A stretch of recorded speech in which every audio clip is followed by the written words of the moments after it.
Well, I'm Richard Bell, and I'm Group Chair with Vistage International, and we are the world's leading CEO and executive development organization with something like 17,000 members worldwide. I'm one of a group of people who meets on a regular basis with men and women who are leaders of companies. They may be a hired CEO or president, general manager, maybe someone who is a founder of a company, maybe a private business owner.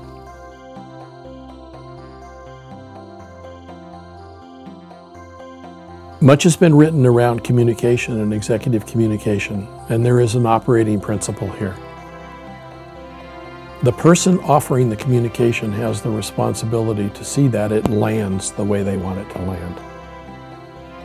So while I may expect you to be a good listener and to hear me because you have your own filters and your own compass and your own blind spots, you may hear what you want to hear and not what I'm really trying to communicate.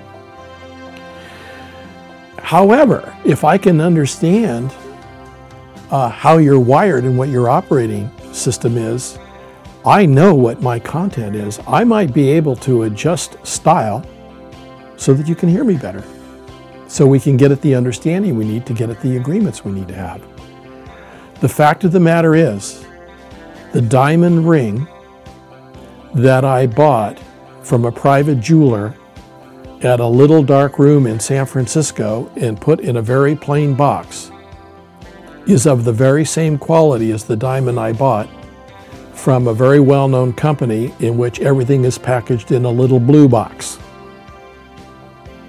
And if somebody values blue box, then I'll put my diamond ring in the blue box. If somebody values plain little box, I'll put it in the plain little box. Because it's important that the diamond, the message, be communicated. So what keeps me interested, since I'm in a coaching situation, and actually I have relationships with over 50 people now, is that my ability to be conscious of, aware of, and clear about how people learn, how people communicate, how people operate in the world allows me to show up in a way that when we are communicating the value that they seek from me, the value they seek from me will be received, and I will be able to really hear what it is that they want, and we can. It's not about getting rid of, setting aside, or changing people's behavior. No, it's about understanding it, setting aside judgment, so that we can do the real work that needs to be done.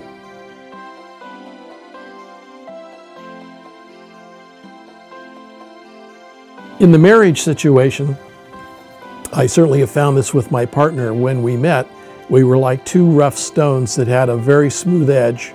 She had a smooth edge and I did, and we rubbed together and said, oh, this is great. In the nearly 29 years we've been married, someone is always shifting a little bit and we're always polishing each other. It's our commitment of marriage that keeps us there and keeps us polishing. In a work situation, what happens? We find smooth areas and we work. What happens when somebody changes or there's a rough area? There is not necessarily the commitment to see it through to the final polishing. So what's turnover all about, for example, in a company? What is considered an emotionally hostile work environment? We often talk about other kinds of hostile work environments, but what about where there's a lot of judgment? What about where there's a lot of criticism? What about where there's a stifling of creativity? And yet everybody says, we're great. And they are. They can do great things. Groups of people who engage in destructive behaviors can accomplish pretty significant things. So for me, any tool that enables me to better understand how I'm wired and how I am likely to show up gives me an opportunity to decide perhaps what I might want to change, not in who I be, not in what I have, and not in what I do, but in how I go about doing it, so that I'm at least as effective as I can be. I'll know it's not for the want of packaging that did it if the diamond that I offered wasn't of the carats that people wanted. Fine. Mine'll be fine for somebody else. How do you keep the packaging from being away? Therefore, how do I keep my leadership behaviors from, how do I keep them on a course that in fact keeps us moving toward our unified vision that's inspired by our agreed upon why, where we can reflect and decide together how we're going to get there. And I think that's where the tools are important. When I found the GRI, I went, oh my gosh. Within 10 to 15 minutes of a conversation with someone after they take it, given the training that I've had in it, I can have an understanding about where we are aligned and where we might have friction points in our conversation. And make our decisions to work together or not work together on other issues, not just what might be considered stylistically, where brown box, blue box.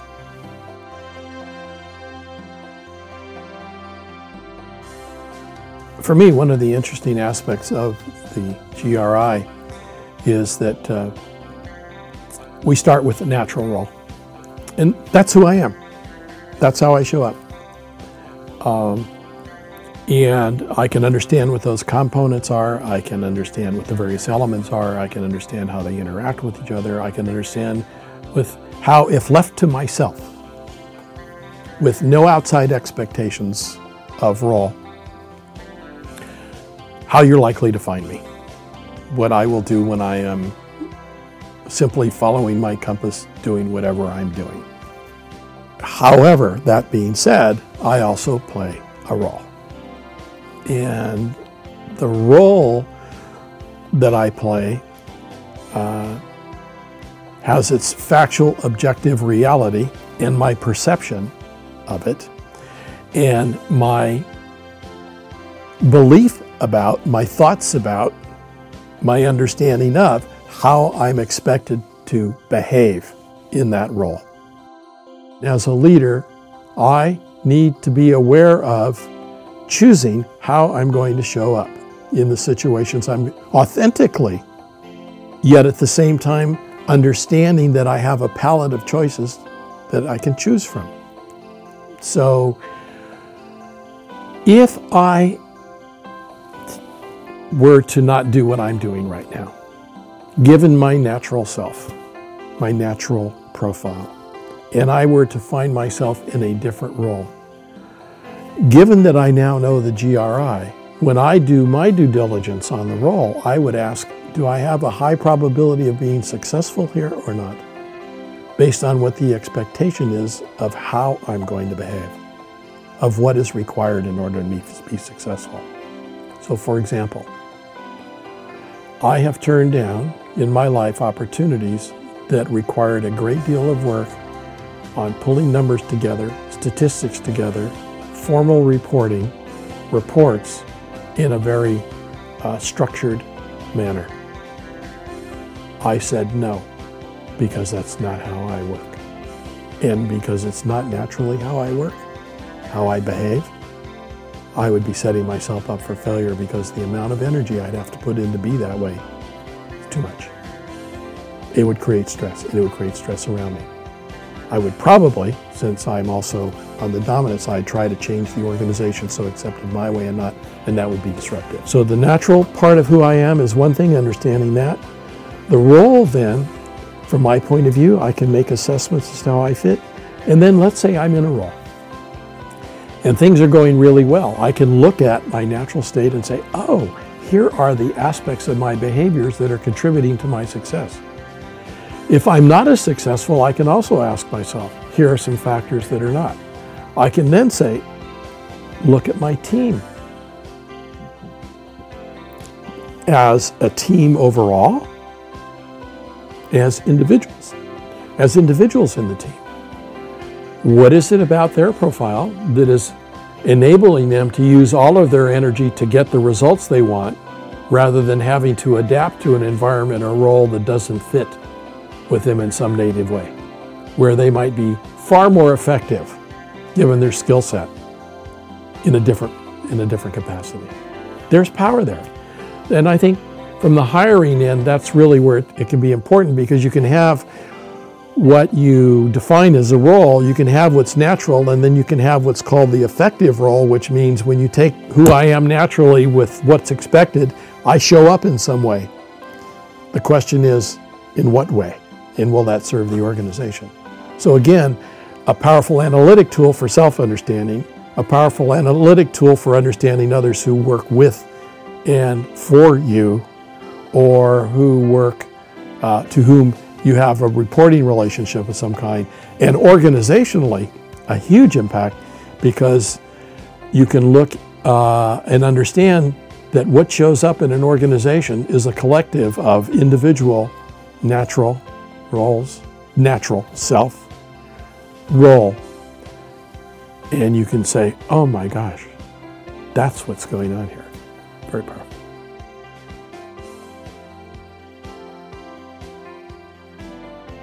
One of the beautiful aspects from my point of view about the GRI and the technology that it offers is the ability to define expected behaviors from a role. So for example, let's say that I want to hire someone to operate the front desk at my company. I've, in my experience as a chair, had someone say to me, I got to fire the person on the front desk because they have a bad attitude. Well, first of all, I have never been able to measure attitude. And one of my questions, next question is, well, tell me more about bad attitude. How does that show up? Well, they don't answer the phone in 3 rings. They're very curt on the phone, very non-professional.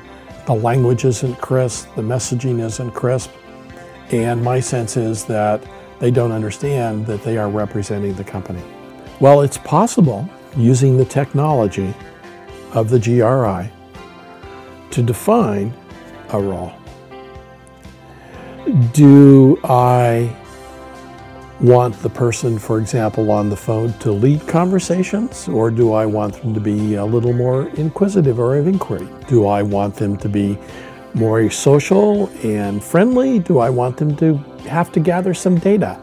Do I want them to be patient and understanding, or do I want them to move the call along in some way? Do I want them to follow a rigid script, or do I want them to make things up as they go along? Well, if I could define that I want the person on the phone to be clear and lead the conversation, to get important information that's necessary to pass the call on,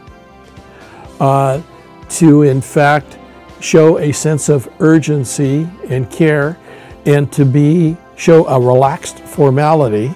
I'm following a process and yet I'm relaxed in it. I can define that in the GRI. Then what's powerful is I can find 4 candidates, all who have the requisite skills to do the job. I can give them all the GRI. Whoever has a profile closest to what I define as ideal is more likely to be successful in the role than someone who doesn't. If someone doesn't match the profile, does it mean they won't be successful? No, people adapt. We all adapt. That being said, if I have a choice, finding someone who naturally lives into the behavioral pattern that works in that role is a boon to me. So let's take it to the executive level. If I'm going to have a vice president of sales, and I'm in a very competitive market that is transactional oriented, that may require a different set of behaviors than a vice president of sales who is dealing in technology and works with governments around the world, where time cycles and sales cycles are large and more consultative. I could have 2 candidates who show up differently, very qualified for the same job, yet who is my customer most likely going to buy from? Or who's going to hire the people to create the team that I need, so that as a collective, in the eyes of the customer, we show up in the way we want to show up. So there are some businesses, for example, that are more relationship-based. Well, do we have what it takes for our customer experience? A company is people. The role of leadership is to, through vision and the inspirational why, get them aligned around how we're going to do it so that everyone is pulling in the same direction. The research tells us that people get hired for skills and fired for fit. Think about that. Hired for skills and fired for fit. Something happens where how they show up doesn't work any longer in the culture. I can take a look at my organization and I can look at our hiring patterns, for example, and in the roles that we have. I can look at people who are being successful and those who are not. And if I'm seeking to look at what's working well so that I can train other people to do what is working well for others, that's in skills. But what about behaviors? I might be able to help others understand what they can do differently, how they can be differently in order to be successful because of what the role requires. So I think it's possible to take a job, a role, a responsibility, define a profile, and benchmark people against that profile, not to include them in or include them out, but to inform the decision about who would most likely be successful. That, to me, is extremely powerful.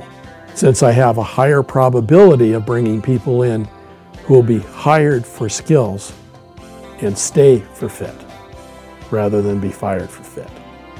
That's worth a lot of money. And it's worth a lot of energy in removing friction.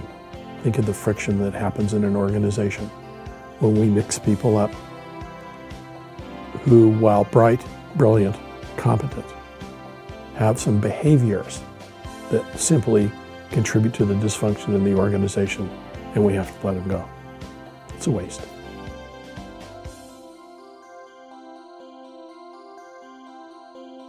When I was first introduced to the GRI by Frederick Lucas Conwell, it became very clear to me that there was, beyond the symbology of the tool in the reports, there's a language of understanding here. And that a cursory read of a manual or an article, while interesting and at some level insightful, was only like the tip of an iceberg of what is behind the tool and how it can be used.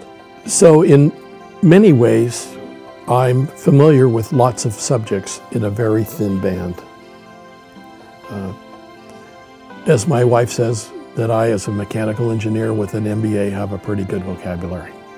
And that's true. But it's very narrow. In some areas I'm deep, but it's very narrow.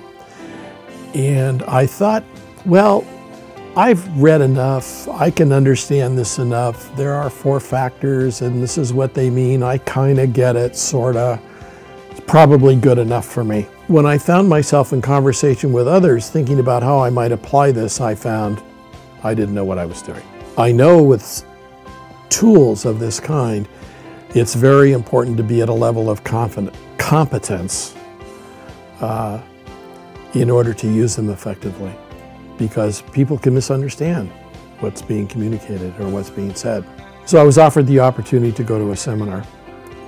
2 days, and I thought, well, okay. One side of my voice was, what am I going to learn in 2 days that I can't read?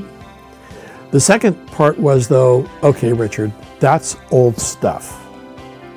You know very well that what happens in an environment where you're working with people who are committed to a common objective, that it can be a learning environment and there can be opportunities for growth. So why don't we just get curious about what's going on there?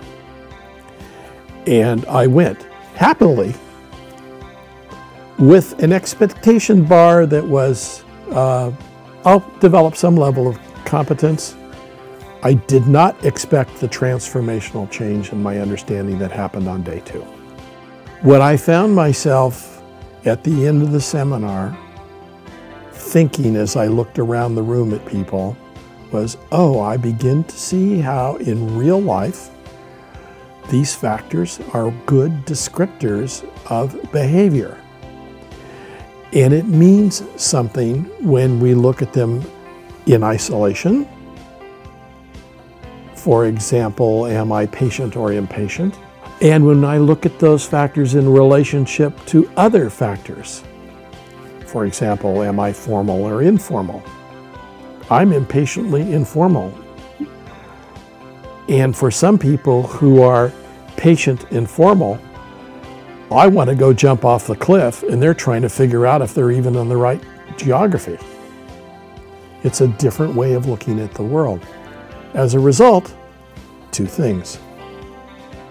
One, I'm able to address whoever it was I was working with in a different way that helps it to be more effective, removes friction from the relationship, let's just put it that way. And by friction, I mean in communication, things that get in the way that cause hiccups. The second part was, though, I had a better understanding of myself and what that fundamental wiring was and what it actually means to be at choice about what I do and how I show up. For me, the seminar was pivotal. For about a year, I thought I could do without it. I was foolish.